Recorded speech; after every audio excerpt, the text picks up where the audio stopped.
Bonjour à tous, je suis avec Alexandra et aujourd'hui nous aimerions vous parler de la sophroanalyse. Bonjour à tous.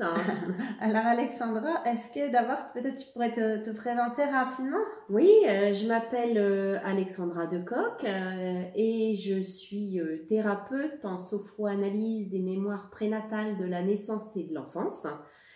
Je suis certifiée par l'École de Paris de émergence harmonique.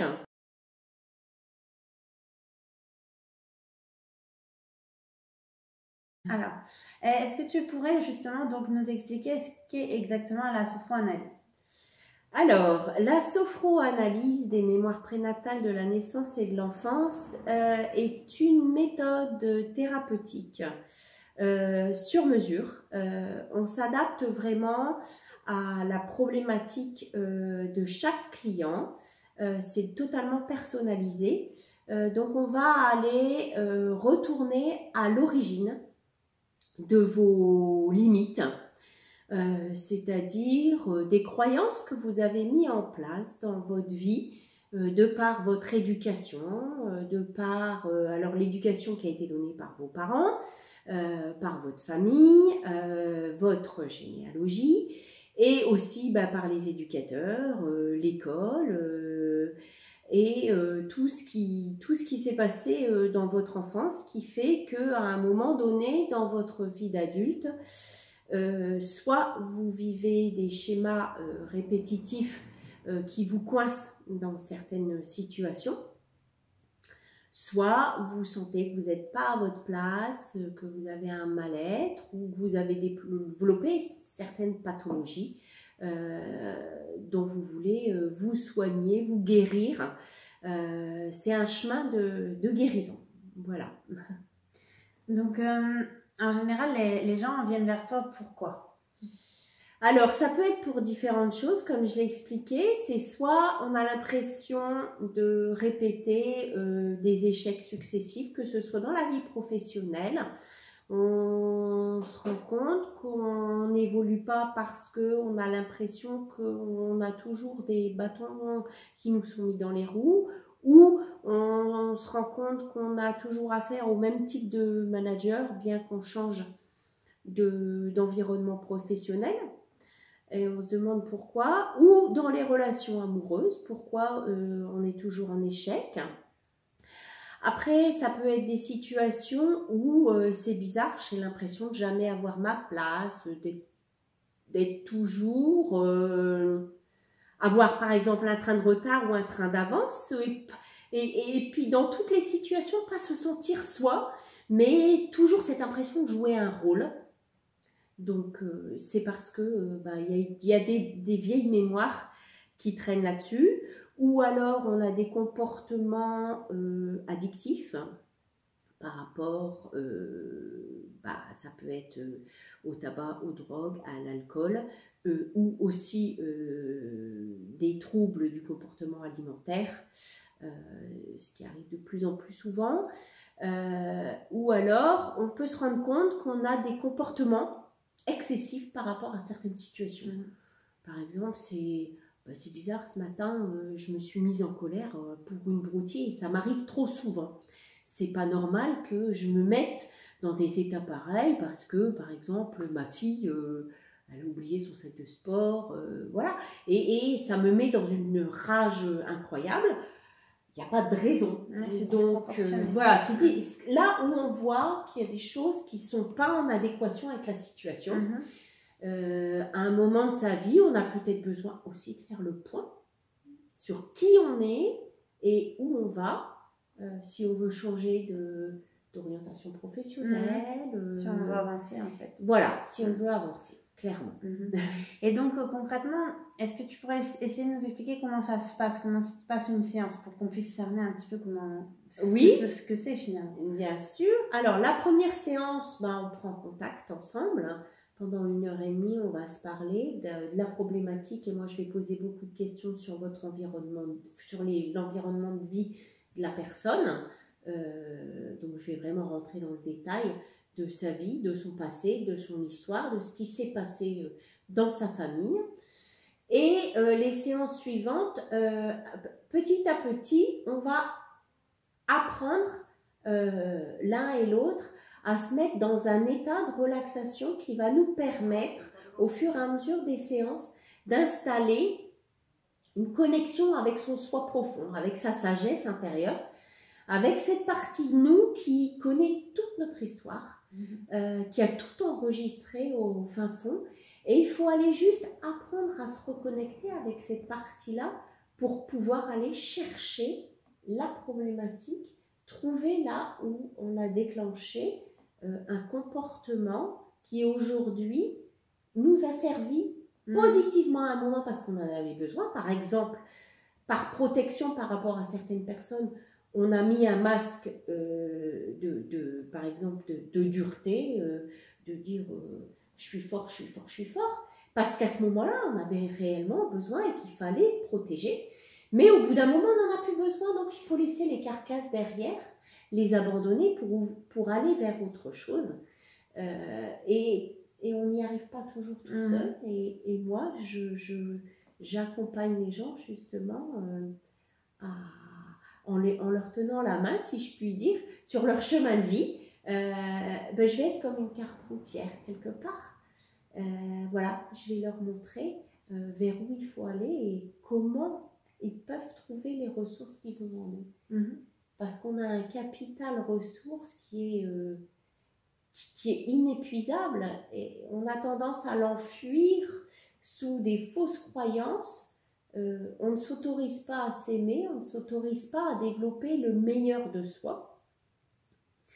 Parce qu'on a entendu des injonctions quand on était petit, sois fort, ne pleure pas, travaille bien à l'école. Et c'est toutes des choses qui sont ancrées comme dans la société actuelle. On nous ancre des choses, il faut travailler, il ne faut pas être chômeur, il faut faire ci, il faut rentrer dans le rang, il faut aller voter, il ne faut pas. Alors il y a plein de il faut. Mais la vie, c'est pas il faut. La vie, c'est il faut surtout écouter son soi profond et répondre à ses besoins personnels et pas aux besoins des autres. Il faut vivre pour soi, pour pouvoir donner le meilleur de soi aux autres. Et du coup, quand on travaille en sophro-analyse, on travaille pour soi, mais on travaille aussi pour sa famille et pour ses amis, parce que on dénoue des vieux liens généalogiques. On peut être amené parfois par loyauté envers sa famille et ses ancêtres à garder des vieux fardeaux dont on n'est absolument pas conscient. Si par exemple une arrière-grand-mère, elle a beaucoup souffert du contact avec les hommes, eh ben on va, nous, en tant qu'arrière-petite-fille, parfois porter cette haine des hommes et être coincé dans nos relations avec les hommes et pas savoir nouer des liens. Et il faut lâcher ça, faut reprendre le lien d'amour qu'on a avec cette arrière-grand-mère, mais en lâchant ce qu'elle nous a transmis de génération en génération. Et du coup, on travaille pour les prochaines générations aussi, parce qu'on travaille pour nos enfants, on travaille pour tous les gens qui nous entourent. Et donc, par exemple, est-ce que tu saurais nous expliquer justement comment on peut déjà prendre conscience peut-être que ça vient de l'arrière-grand-mère et comment justement tu vas réussir à couper ce lien? Alors, moi, je vais juste vous permettre, en vous aidant à vous connecter à votre sagesse intérieure. Alors, vous l'appelez comme vous voulez. D'aucuns vont l'appeler la source, l'âme, le divin, la sagesse intérieure, le soi profond.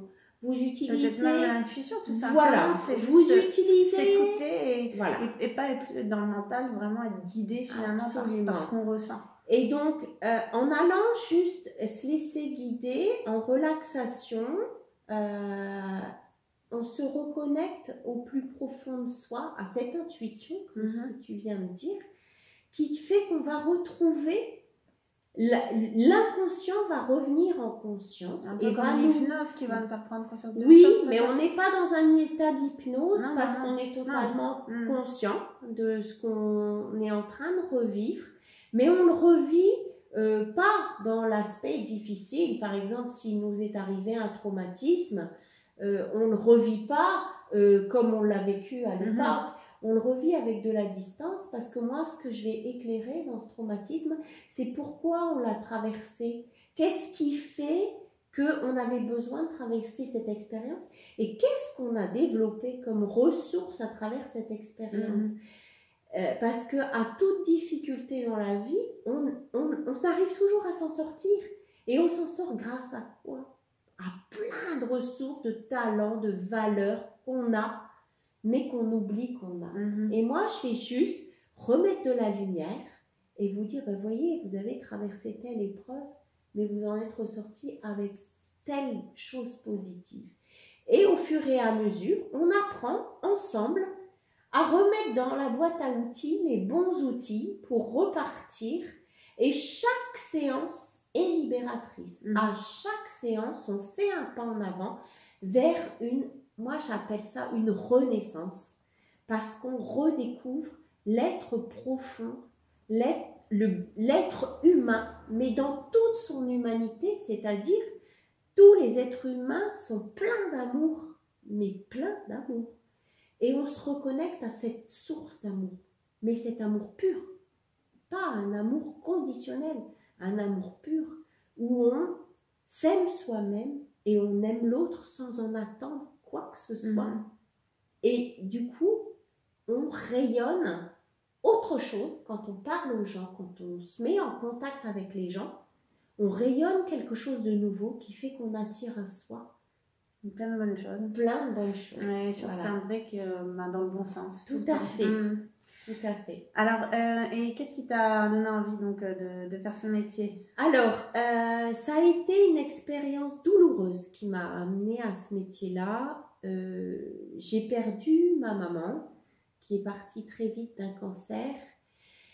Et pour moi, ça a été... d'aucuns le traversent plus facilement que d'autres. En tout cas, moi, je l'ai très, très mal traversé. J'ai perdu, c'est comme si j'avais perdu la moitié de moi-même, parce que j'étais très fusionnelle avec ma maman. Et c'est comme si j'avais perdu toute moelle. J'avais plus rien. Et pendant 1 an, j'étais en mode robot. Plus rien ne me donnait envie. La vie n'avait plus du tout de saveur. Et j'ai consulté la sophroanalyse de maman. Je ne savais pas qu'elle faisait ça, cette thérapeute.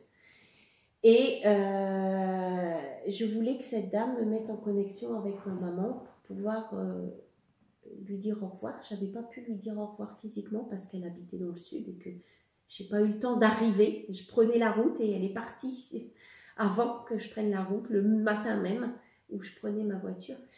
Et j'avais besoin de lui dire au revoir, j'avais besoin de ça. Et elle m'a mise en connexion avec maman, qui m'a passé le message en me disant que c'était ce métier-là que je devais faire. Mais je ne l'ai pas dit à la thérapeute tout de suite, je l'ai gardé pour moi en me disant c'est mon petit secret. Et à la fin de ma séance, elle m'a dit, vous avez trouvé votre réponse? Et là, j'arrive, je dis, mais comment vous savez ça? Elle m'a dit, vous êtes faite pour ce métier-là. Et là, d'un seul coup, c'est comme si une lumière s'est rallumée dans ma vie. Et je me suis dit, ben vas-y, tu fonces. C'est ça, c'est juste, si 2 signes arrivent. Et voilà, j'ai tout fait, j'ai pris contact avec l'école pour m'inscrire. Et tout s'est mis en place comme il fallait que ça se mette en place. Et je suis allée vers ce chemin-là et aujourd'hui, j'ai changé de vie et je suis heureuse d'accompagner les gens vers le bonheur, vers retrouver qui on est. C'est juste, ça me nourrit. Je me nourris de ce que m'apportent les gens et c'est juste un échange. Il y a pas de... Je le fais dans la bienveillance, je le fais en toute humilité. Et ça me porte, et je pense que ça porte aussi les gens que j'accompagne. C'est vraiment, on se partage. Ils m'apportent autant que je leur donne. Et ça, c'est juste fabuleux de faire un métier dans lequel on s'épanouit comme ça. J'ai une grande chance. C'est une grande chance d'avoir traversé cette épreuve. Mais voilà, si je ne l'avais pas traversée, je serais encore commercial dans le transport routier international, à être dans une multinationale qui pensait qu'aux chiffres, à la performance, à remplir des tableaux, où je me retrouvais plus, où il n'y avait pas d'humanité, où les gens n'étaient que des numéros, où il fallait rentrer dans des cases. Et maintenant, je suis moi, vraiment moi, je me suis trouvée pour mon plus grand bonheur et pour le bonheur des gens qui m'entourent, parce que ma vie a complètement changé. Et donc tu exerces plutôt dans le Nord, c'est ça? Alors oui, j'exerce dans le Nord, je suis à Villeneuve d'Ascq. Je consulte à domicile.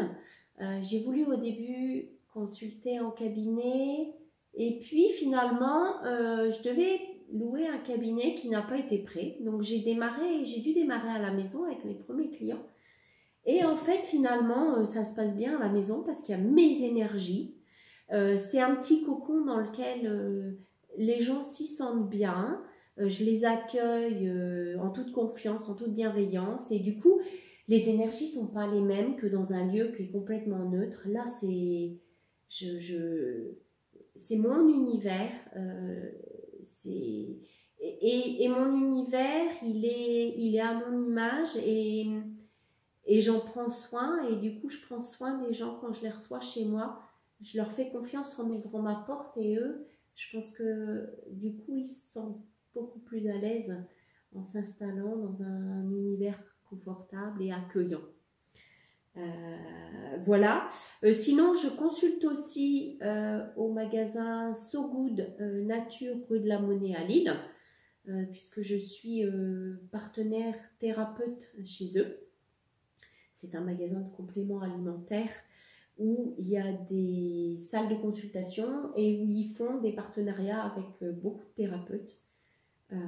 C'est un beau lieu de vie, donc il m'arrive aussi de consulter chez eux et de faire des opérations ponctuelles sous forme d'ateliers. Des ateliers de retrouver l'estime de soi, la confiance en soi, de la méditation. Je fais aussi des ateliers de méditation. Voilà. Donc on peut retrouver tout ça sur ta page? Sur ma page Facebook, donc Alexandra Decoq, Sophro-Analyse. Voilà, vous aurez tous les renseignements. Je poste régulièrement aussi des événements de collègues ou des vidéos que je trouve de gens inspirés de tous univers, mais inspirés par des belles choses, par vouloir rendre l'être humain plus heureux et dans l'harmonie et la sérénité. C'est important de vivre pour soi, en accord avec son rythme, en accord avec ses valeurs et surtout laisser tomber des vieilles croyances qui font que on ne doit pas être ce que l'autre projette sur nous, mais on doit être soi. Et ça, le jour où on est vraiment soi, on trouve un sens à tout ce qu'on fait. Et tout est juste et tout se place comme ça doit se placer. Voilà. Merci beaucoup de nous avoir présenté tout ça. J'espère que la petite vidéo vous a plu. Et puis moi, je vous dis à bientôt pour d'autres vidéos. Merci, à bientôt, au revoir à tous.